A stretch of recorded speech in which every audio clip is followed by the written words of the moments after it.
আল্লাহর ওয়াস্তে, এটা আমি প্রথমে বলতে চাইছিলাম, আল্লাহর ওয়াস্তে ডিভাইসের এডিকশন থেকে বাচ্চাদেরকে বাঁচান।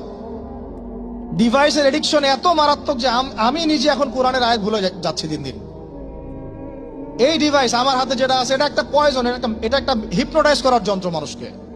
এই মোবাইলের এডিকশন থেকে বাচ্চাদেরকে বাঁচাবেন আল্লাহর ওয়াস্তে। যদি আপনি বাচ্চাকে হাফেজ বানাতে চান, আলেম বানাতে চান, কারি বানাতে চান, মুহাদ্দিসা বানাতে চান, এটা হাতে থাকলে আপনি পারবেন না। এটাতে এডিক্টেড হয়ে গেলে আপনি কোনোভাবেই বাচ্চাকে মেমোরি ধরে রাখতে পারবেন না। বহু হাফেজে কোরআন ভুলে গেছে দিন দিন এটার কারণে। এটার মধ্যে অ্যাডাল্ট্রি অনেক কিছু আছে, ওরা এগুলো বোঝে, ওরা এগুলো এখন বোঝে, কিন্তু ওরা ছোট নাই এখন। এগুলো একটা কার্টুন দেখতে গিয়ে ওরা 10টা দেখে ফেলবে, আজে বাজে জিনিস দেখে ফেলবে। এটার মানে ব্যবহারটাকে নিয়ন্ত্রণ করেন, ডিভাইস এডিকশনটা বন্ধ করেন। আল্লাহ পাক তৌফিক দান করেন, আমিন।